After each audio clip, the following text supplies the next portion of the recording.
সকলকে জানাচ্ছি শুভ সকাল। আমার চ্যানেলে তোমাদের সবাইকে স্বাগত জানিয়ে দেখে আমি দীপা তোমাদের সামনে চলে এলাম নতুন একটা ব্লগের সাথে। আজকে দিদির বাড়ি থেকে শুরু করলাম ব্লগটা। এই যে মাম্মাম শুরু সবে ঘুম থেকে উঠলো। আর যাবে ওদিকে অনেকটা এখনো ঘুম থেকে ওঠে রে। কিসে কালার ঘুম হয়েছে ওর চুলগুলো দেখুন আমার এত মোটা মোটা চুল।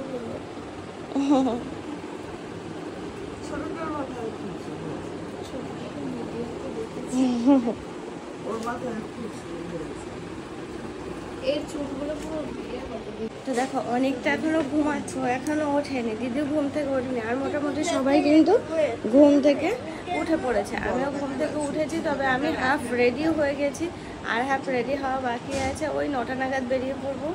9টা না মানে 8টা 8:30 নাগাদ বেরোবো, যে কোনো ট্রেন ধরে রানাঘাট।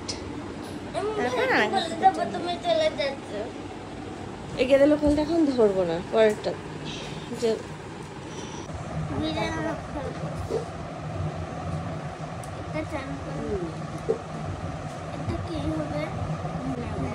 আমি না চুল ঠিকঠাক বাঁধতে পারি না, তারপর আবার শুনুর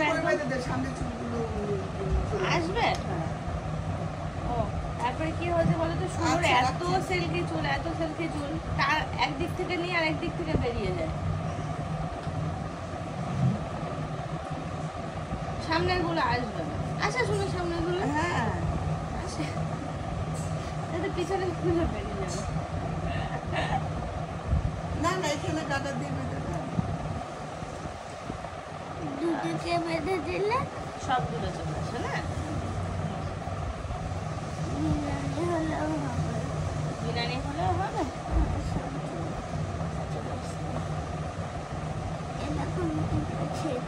আমি দেখবো না ব্রাশ করে না বুঝলাম।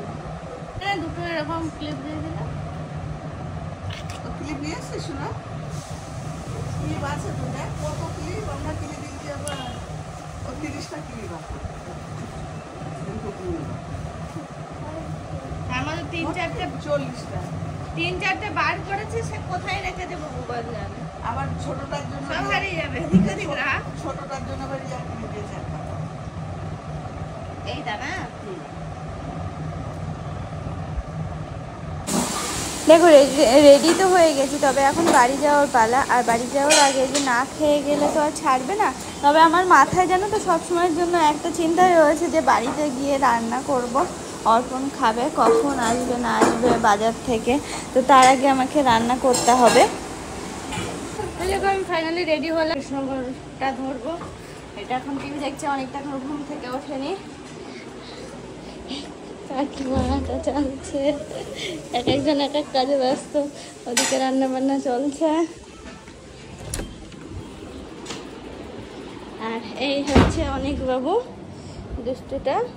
বসো না পাপা, আসো না বলে বাবালি, বসো না। মিমি চলে যাচ্ছে, শোনা মিমি চলে যাচ্ছে। থাকো, হ্যাঁ দুত্তু ঘুমাচ্ছে গো, হবে না আজকে, থাক। কালকে খুব খাটাখাটনি হয়েছে, দৌড়াদৌড়ি, লাফালাফি, লাফাঝাপি সব। তো চলো হ্যাঁ এখন যাই। বাবা নিচে রয়েছে, দাদা ভাই নিচে রয়েছে।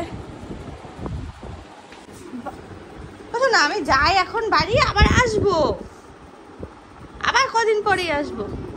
শুনো দিদি আছে, শুনো দিদি থাকছে, তুমি শুধু শুনো দিদির সাথে খেলা করবে, ঠিক আছে? হ্যাঁ এখন আমি গেলাম। স্কুলে পাঠায়নি খেলবে বলে।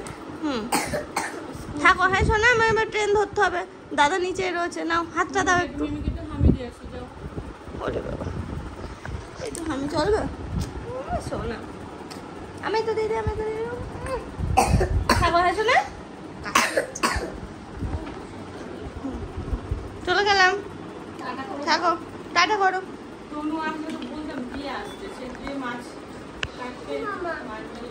থাক আমি চলে গেলাম। উঠেছে ঘুম থেকে, চলে গেলাম, থাকো। কোনটা যাবে বাবা? দেখো বলতা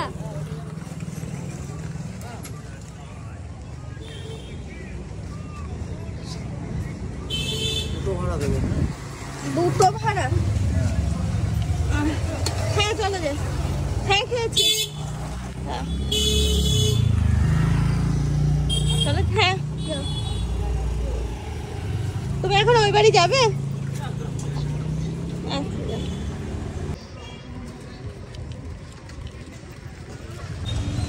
দেখো দেখতে কিন্তু আমি পলতা স্টেশনে চলে গেলাম, যাবো একটু সামনের দিকে, পিছন লেডিসে উঠবো না, সামনের লেডিসে উঠবো। চলো যাও।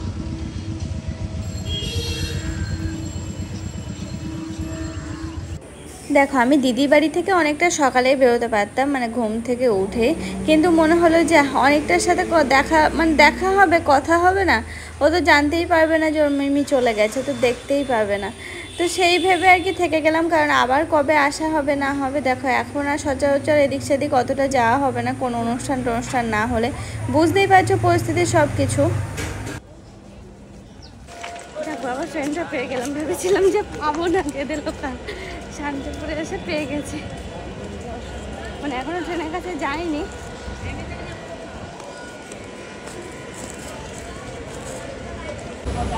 দেখো দেখতে দেখতে পড়ে গেছে, তো আসা গেলাম, ট্রেনটা অনেকটা খালি হয়ে এসেছে।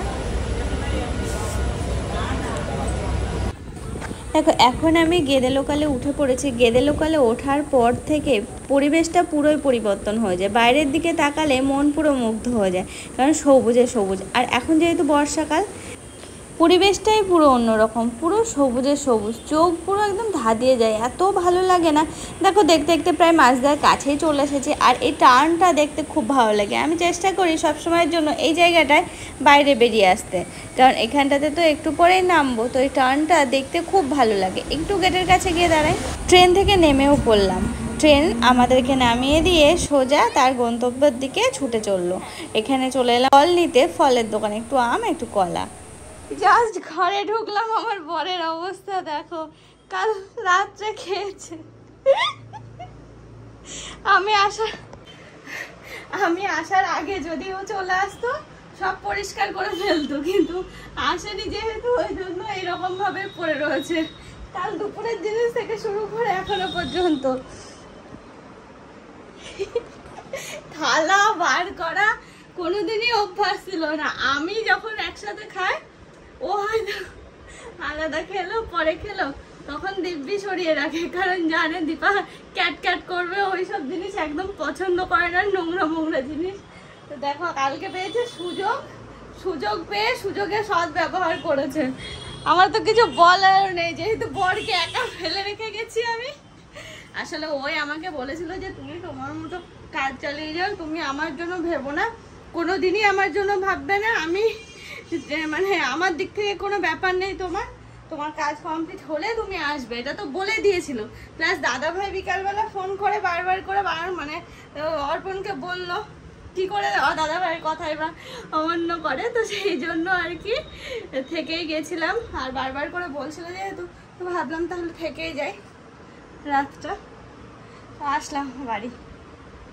জানো এই যে এদিক সেদিক যাচ্ছি, দেখো আমাকে দেখছে, আমি কিন্তু বুঝতে পারছি না, অর্পণ আমার সাথে আছে, আমাকে দেখে বুঝতে পারবে না, বা ওর কি পরিবর্তন হচ্ছে আমিও দেখে বুঝতে পারবো না, কিন্তু হঠাৎ করে যে দেখবে বা বেশ কিছুদিন পরে যে দেখবে, তার চোখে কিন্তু পড়ে যে পরিবর্তনগুলো কি।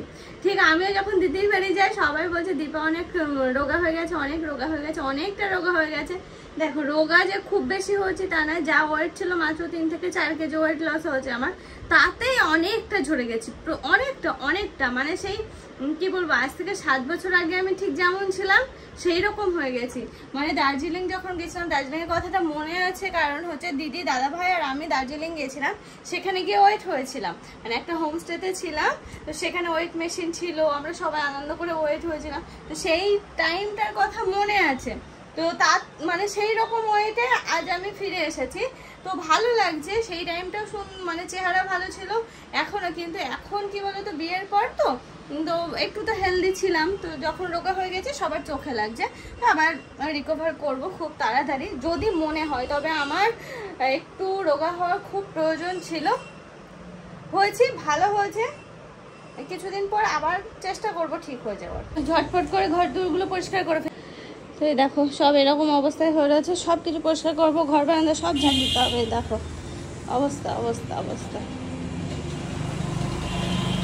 দেখেছো, সব ঝাড় দিতে হবে, খুব খারাপ অবস্থা হয়ে রয়েছে। খুবই খারাপ অবস্থা। দেখো দেখো, ঝটপট করে আজকে আর মুছতে পারবো না, কারণ সাংঘাতিক গরম লেগে গেছে। জামাটা কোনো রকম চেঞ্জ করবো, চেঞ্জ করে এগুলোকে ক্লিন করে ফেলি, ঘরটা মুছবো, কিন্তু ঘর বারান্দাটা মুছতে পারবো না আজকে।